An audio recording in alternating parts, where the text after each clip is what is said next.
Баршаңызға қайырлы күн, сіздермен Жанерке. Бүгін сіздермен тағы да бір қызықты рецептпен бөліскім келіп отыр. Заттары да өте қолжетімді.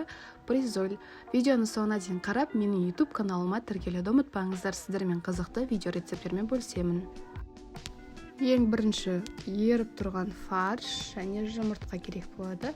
Мендегі фарштың құрамында бір дана пиязды майдалап турап қосып, тұз қосып, жақсылап араластырып алдым. Кейін үлкен ыдысқа барлық жұмыртқамызды жағып аламыз. Бір ас қасық майонез, бір ас қасық ұн және тұз, қалауыңызша қарабұрыш қосып, жақсылап араластырып аламыз.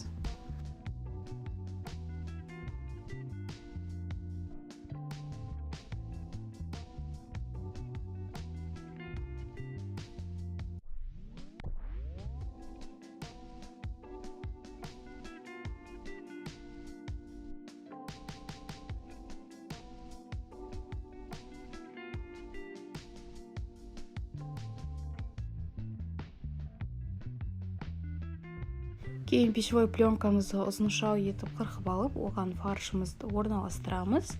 Кейін сковородканың көлеміндей дөңгелек қылып жұқалап жайып аламыз. Және екінші пленкамен бетін жауып, оқтаумен бір тегіс қылып жайсаңыздар болады.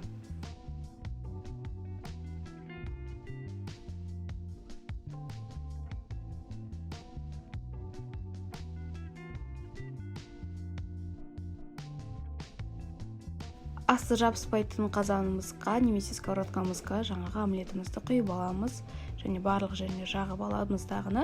Фаршымызды салып, крышкасын жауып, 5-10 минутқа ең баяу отта пісіріп аламыз. Кейін келесі бетін аударып, дәл солай ең баяу отта 10-15 минуттай пісіріп аламыз. Ал оған дейін салмасын жасаймыз. Салмасын өзіңіздің қалауыңыз бойынша, менде қияр мен қызанақты майдалап турап қостым.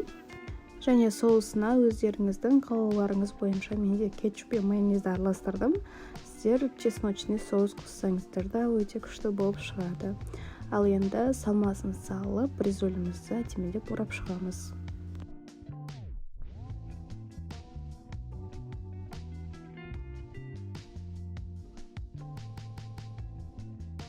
Міне бүгінгі кешкі асымыз дайын болды. Қасына күріш гарнир қолдандым.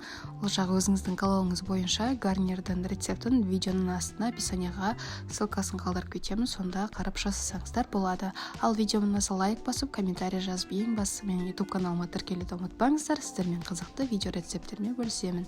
Видеомды соңына дейін қарағандарыңызға рахмет. Сіздермен болған Жанерке.